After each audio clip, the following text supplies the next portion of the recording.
पिछली बार मैंने आपको एडिशंस के बारे में बताया था, ये हम आपको डिलीशंस बताया था, ये हम आपको डिलीशंस के बारे में दिखा रहे हैं और सबूत के साथ हम आपको दिखाएंगे कि ये जो डिलीशंस हुए हैं ये सेंट्रलाइज तरीके से कॉल सेंटर के प्रयोग करके, सॉफ्टवेयर के प्रयोग करके किए गए हैं।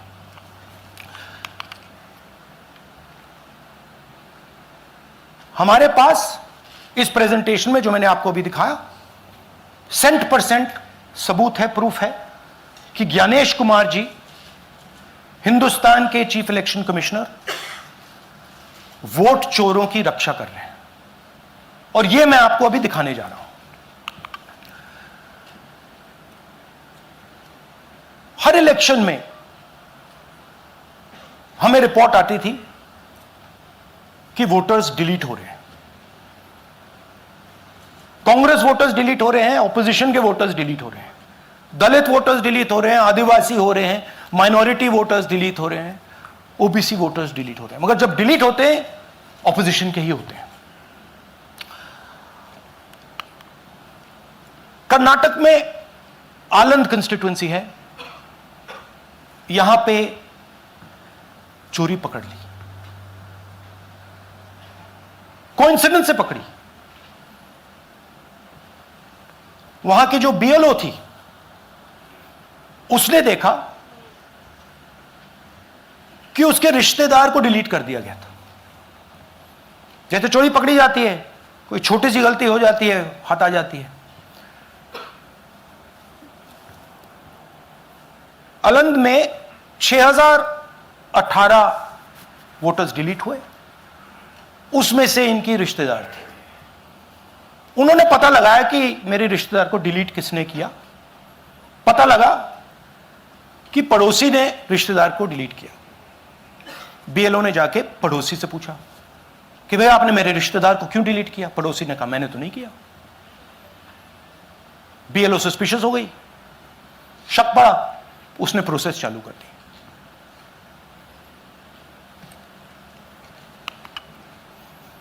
पता क्या लगा कि कोई ना कोई, किसी ने आलंद में वोटर डिलीशन सिस्टमैटिकली ऑर्गेनाइज तरीके से, सेंट्रलाइज तरीके से किया।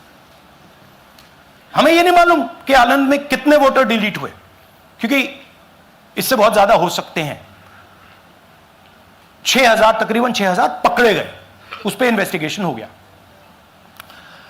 क्या पता लगा कि फाइलिंग ऑटोमेटिकली ऑनलाइन हो रही है। मोबाइल नंबर्स कर्नाटक के नहीं यूज हो रहे, मोबाइल नंबर्स दूसरी स्टेट्स के यूज हो रहे हैं। इनफैक्ट कर्नाटक के नंबर थे ही नहीं उसमें। मतलब आप दिल्ली में बैठे डिलीट कर रहे हो, आपका नंबर तमिलनाडु का है। आप गुड़गांव में डिलीट कर रहे हो, आपका नंबर झारखंड का है। और जब हम चेक कर रहे हैं कि भैया आपका नंबर है, तो आपका नंबर है ही नहीं, किसी और का नंबर है। और टारगेट करके कांग्रेस वोटर्स को डिलीट किया गया। ये गोदाबाई जी हैं, इनके नाम पर 12 वोटर्स डिलीट किए गए। इनको मालूम ही नहीं, इनको पता ही नहीं कि इन्होंने 12 वोटर्स डिलीट किए। दिखाइए जरा। ಇಲೆಕ್ಷನ್ ಟೈಮ್ ಈಗ ये इनका वीडियो है। ನಾ ಅರ್ಜಿ ಹಾಕಿಲ್ಲ, ನನಗೆ ಅದಕ್ಕೆ ಸಂಬಂಧ ಇಲ್ಲ।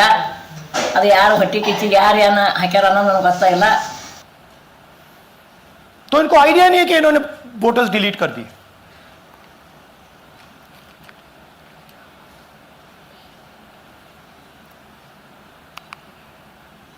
ये सारे के सारे जो नंबर्स हैं ये कर्नाटक के नंबर्स नहीं है, ये अलग अलग स्टेट्स के नंबर्स हैं। और इन नंबर्स को आप फोन करके देखिए, रिप्लाई नहीं आता है।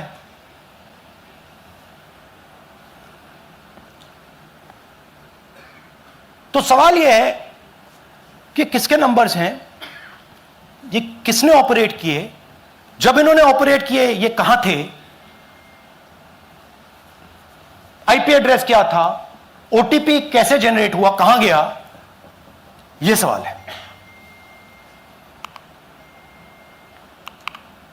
यह दूसरा उदाहरण, सूर्यकांत जी जो अभी स्टेज पे आए थे, इन्होंने 12 वोटर्स को 14 मिनट में डिलीट कर दिया। आप फॉर्म भरने की कोशिश कीजिए, डिलीशन फॉर्म भरने की कोशिश कीजिए, देखिए। और जब हमने इनसे पूछा कि भैया आपने ये कैसे किया, वो कहते हैं मैंने तो नहीं किया, मैं तो जानता ही नहीं हूं।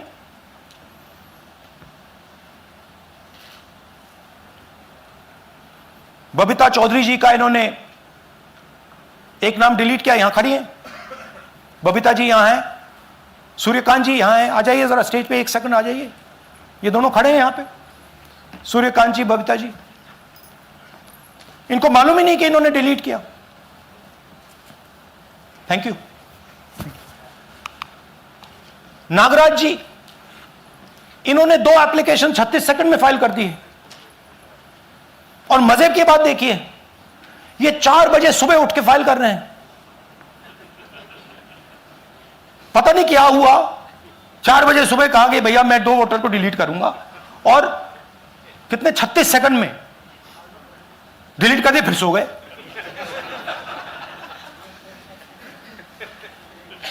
हमारी माइंड में पहले सवाल था कि क्या इलेक्शन कमीशन भी सो रहा है, मगर नहीं, सोया कोई नहीं है, जगे हुए हैं, सिस्टमैटिकली मदद हो रही है।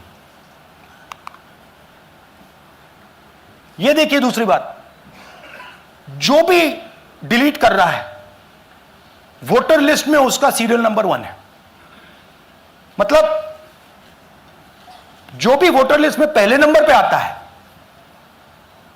वही डिलीट कर रहा है। 5वें नंबर वाला, 7वें नंबर वाला, 10वें वाला कोई नहीं कर रहा। तो हो क्या रहा है, सॉफ्टवेयर से यह काम किया जा रहा है। सॉफ्टवेयर प्रोग्राम कह रहा है पहला नाम निकालो और इसका प्रयोग करके डिलीट करो।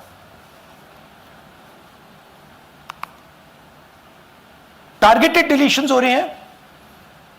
कांग्रेस पार्टी पर आनंद में अटैक किया। टॉप 10 बूथ्स जहां सबसे ज्यादा कांग्रेस की स्ट्रेंथ थी वहां टारगेट किया। और 2018 में पिछले इलेक्शन में 10 में से 8 बूथ कांग्रेस पार्टी जीती थी, और इन 8 में से इन्होंने 6000 लोग उड़ाने की कोशिश की। यह कोइंसिडेंस नहीं था, यह प्लान था, और यह सेंट्रलाइज तरीके से किया जा रहा है। अब मैंने बहुत बड़ी बात बोली, चीफ इलेक्शन कमीशन के बारे में मैंने बोला कि यह व्यक्ति वोट चोरों की रक्षा कर रहा है। जो भी मैं यहां बोल रहा हूं 100% प्रूफ के साथ, सबूत के साथ बोल रहा हूं।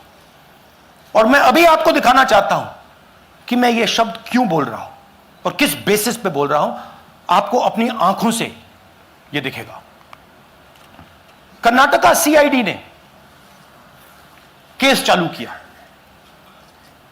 कि वोटर कौन है, ये फोन किसके हैं, ये आईपी एड्रेस क्या है, ओटीपी कहां गया, इन चीजों के बारे में इन्वेस्टिगेशन शुरू होती है। कर्नाटक सीआईडी ने हिंदुस्तान के इलेक्शन कमीशन को 18 चिट्ठियां लिखी हैं। हमें आप यह इंफॉर्मेशन दीजिए, बिल्कुल क्लियर है, डेस्टिनेशन आईपी दीजिए, डिवाइस डेस्टिनेशन पोर्ट दीजिए, ओटीपी ट्रेल्स दीजिए, फोन नंबर्स दीजिए, फोन नंबर्स के मालिकों के नाम दीजिए। क्लियरली पूछा है, नो आंसर। 18 चिट्ठी CID Karnataka, no answer from chief election commissioner, no answer from election commission. Timeline देखिए,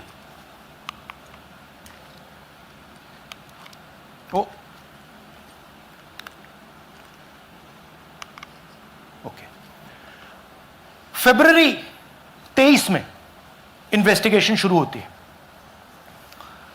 मार्च 23 में कर्नाटका सीआईडी चिट्ठी लिखती है ईसीआई को कि हमें सारे डिटेल्स दे दीजिए।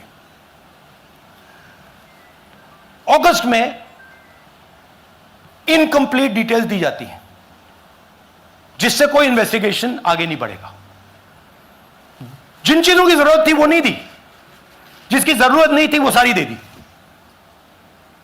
पहला सबूत। दूसरा सबूत, 18 बार रिमाइंडर लेटर गए हैं। आपको अगर सीआईडी एक बार लेटर भेज दे और आप नहीं गए, आप जानते हो क्या होगा। यहां पे इलेक्शन कमीशन को 18 बार लेटर गए हैं, कुछ नहीं हुआ है। बाद में क्या होता है, कर्नाटक ईसी इलेक्शन कमीशन को लिखता है, कहता है भैया हमें दे दीजिए, आपको इंफॉर्मेशन देना पड़ेगा। No reply. मार्च 25 में आखिरी लेटर सितंबर में गया है, कुछ ही दिन पहले। No reply from EC. यह है सबूत कि ज्ञानेश कुमार जी वोट चोरों की रक्षा कर रहे हैं, और यह ब्लैक एंड व्हाइट सबूत है, इसमें कोई कंफ्यूजन नहीं है कहीं।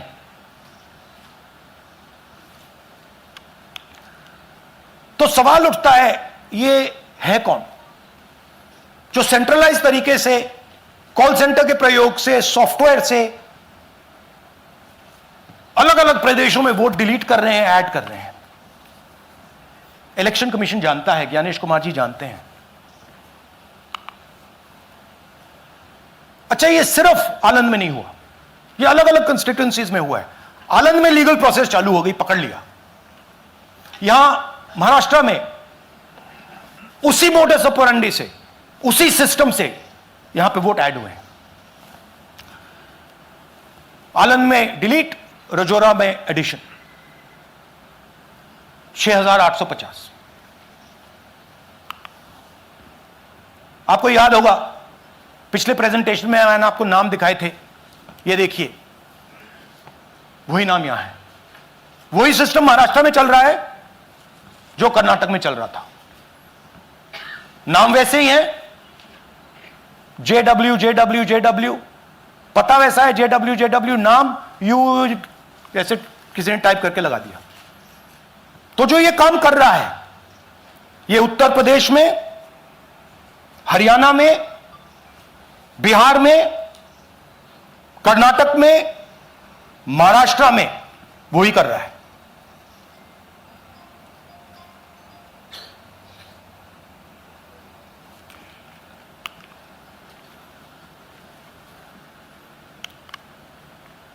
तो हमारी डिमांड है, ज्ञानेश कुमार जी, आप अपना काम कीजिए। आपने ओथ लिया है, आप हिंदुस्तान के चीफ इलेक्शन कमिश्नर हैं। आपसे कर्नाटक की सीआईडी सबूत मांग रही है। आप कर्नाटक की सीआईडी को यह सबूत 1 सप्ताह के अंदर दे दीजिए, नहीं तो पूरा हिंदुस्तान के सारे युवा इस बात को एक्सेप्ट करेंगे कि आप हिंदुस्तान के कॉन्स्टिट्यूशन, हिंदुस्तान के संविधान की हत्या में शामिल हो, हिंदुस्तान के संविधान की रक्षा नहीं कर रहे हो, और वोट चोरों की आप मदद कर रहे हो। Thank you. और थोड़ी देर में हम आपको हाइड्रोजन बॉम्ब दिखाने जा रहे हैं। नहीं, आज नहीं, थोड़ी देर में उसकी प्रिपरेशन चल रही है। क्योंकि हम देखिए, मैंने टीम से कहा है कि अगर मैं स्टेज पे जा रहा हूं, ब्लैक एंड व्हाइट प्रूफ नहीं होगा, मैं नहीं जाऊंगा। अगर ब्लैक एंड व्हाइट प्रूफ होगा, जो कोई मतलब उसको निगेट नहीं कर सकता, मैं जाऊंगा। मैं देश के कॉन्स्टिट्यूशन की रक्षा कर रहा हूं, संविधान की रक्षा कर रहा हूं, मैं लोकतंत्र की रक्षा कर रहा हूं, और मैं सच्चाई आपके सामने रख रहा हूं। बहुत बहुत धन्यवाद, नमस्कार, जय हिंद। सर, 3 सवाल। पीटीआई से संजीव चोपड़ा। या राहुल जी, दिस साइड। या राहुल जी इधर, हाँ, लेफ्ट कहाँ है? To your right. हाँ, हेलो। राहुल जी, आज आपने नया खुलासा किया है कि कैसे वोट चोरी हो रही है। आपने पहले भी महादेवपुरा के बारे में बताया कि कैसे एडिशंस हो रही हैं, अब आपने बताया कैसे डिलीशंस हो रही हैं। लेकिन देखने में ये आ रहा है कि इलेक्शन कमीशन इस पे कोई एक्शन नहीं ले रहा और आगे चल के वो तैयारी कर रहे हैं पूरे देश में SIR लाने की। तो आप इस मुहिम को आगे कहां तक ले जाएंगे और SIR के बारे में क्या करने वाले हैं? देखिए, हम आपके सामने क्रिमिनलिटी रख रहे हैं।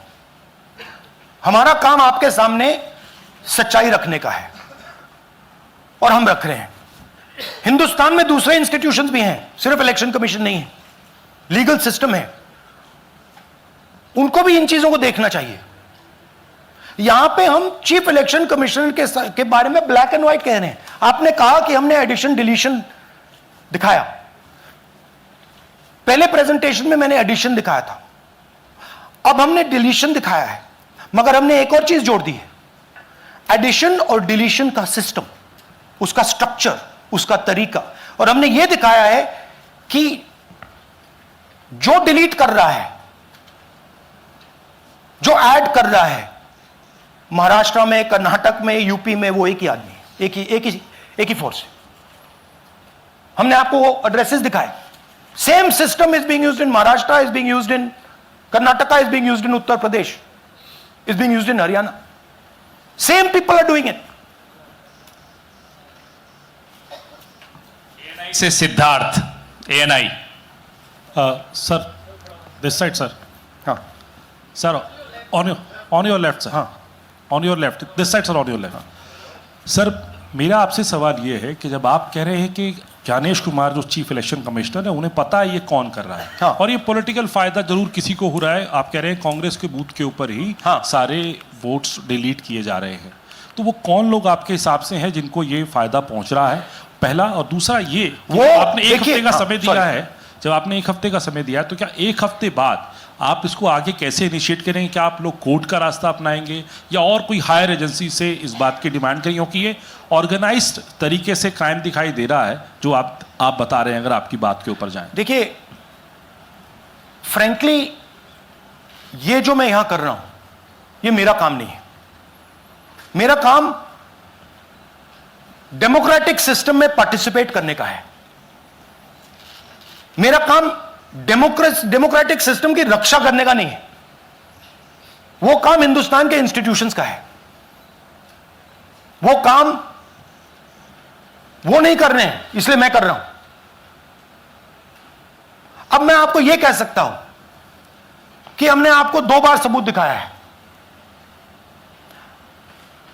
और जब हम ये प्रेजेंटेशंस खत्म करेंगे, इसमें लगेंगे 2-3 महीने, जब हम ये खत्म करेंगे, आपके माइंड में कोई डाउट नहीं होगा कि हिंदुस्तान में state after state, Lok Sabha after Lok Sabha चोरी हो रही है। तो मेरा काम सच्चाई दिखाने का है। मैं हिंदुस्तान की जनता को, हिंदुस्तान के युवाओं को सच्चाई दिखा सकता हूं। यह मेरा काम है। उनकी जो इंटरेस्ट है, क्योंकि ये जो कॉन्स्टिट्यूशन है, ये हिंदुस्तान की जनता का रखवाला है, प्रोटेक्टर है, और मैं इसकी प्रोटेक्शन कर रहा हूं। इसकी प्रोटेक्शन करने का काम हिंदुस्तान के इंस्टीट्यूशंस का है, हिंदुस्तान के ऑपोजिशन लीडर का नहीं है, मगर इंस्टीट्यूशंस नहीं करने हैं। अच्छा, एक इंटरेस्टिंग बात आई है जो मैं आपको बताना चाहता हूं कि इलेक्शन कमीशन के अंदर से हमें मदद मिलनी शुरू हो गई है। मैं साफ बोल देता हूं, इलेक्शन कमीशन के अंदर से, पहले नहीं हो रहा था, अब इलेक्शन कमीशन के अंदर से इंफॉर्मेशन आ रही है। यह रुकेगा नहीं, यह रुक नहीं सकता है, क्योंकि हिंदुस्तान की जनता इस बात को एक्सेप्ट नहीं करेगी। एक बार हिंदुस्तान की जनता को, हिंदुस्तान के युवाओं को पता लग गया कि वोट चोरी हो रही है, उनकी शक्ति लग जाएगी। IANS से आलोक झा। इस तरह से नहीं प्लीज। IANS से आलोक झा। वो भी मैं आपको दिखा दूंगा, वो भी मैं आपको प्रूफ के साथ दिखा दूंगा, है हमारे पास। राहुल जी, हाइड्रोजन बॉम्ब में ब्लैक एंड व्हाइट है। मैं फाउंडेशन लगा रहा हूं, मैं फाउंडेशन क्रिएट कर रहा हूं, है हमारे पास। मैं स्टेज पे बिना प्रूफ के नहीं चढ़ूंगा, बता रहा हूं। राहुल जी, आपने कहा ऐसे ऐसे मत पूछिए please. Last question, Rahul ji, IANS से आलोक झा। राहुल जी इधर, आपने कहा आपके पास आलोक झा इधर सर, कहां हैं जी? हाँ, आपने कहा सर कि आपके पास पुख्ता सबूत है, ब्लैक एंड वाइट सबूत है, तो क्या अगर ECI अभी जवाब नहीं देती है तो कोर्ट का रुख करेंगे, ये ऑप्शन है आपके पास, जाएंगे? देखिए, मैंने कहा कि मेरा काम as opposition leader normal situation में मेरा काम ऑपोजिशन का रोल है, सरकार पे प्रेशर डालने का रोल है। मेरा काम हिंदुस्तान के लोकतंत्र को बचाने का नहीं है। मैं वो काम कर रहा हूं, इस स्टेज पे मैं वो काम कर रहा हूं। तो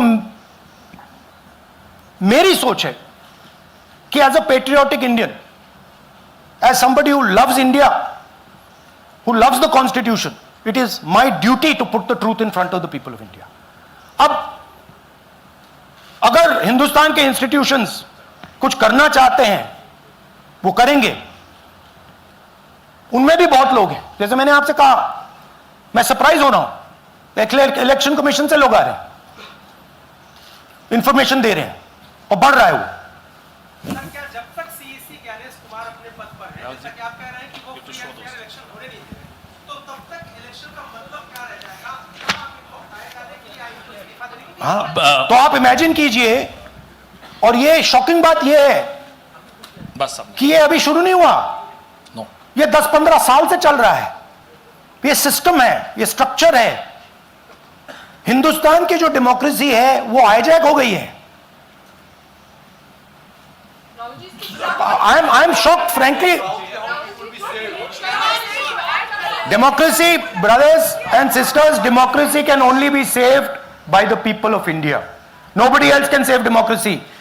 Rahul Gandhi can come here and say something and say this is the truth.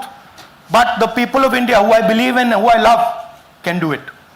The day the people of India realize that आपका जो लोकतंत्र है, आपका जो संविधान है, वो आपसे चोरी हो गया है, उस दिन काम हो जाएगा। Thank you.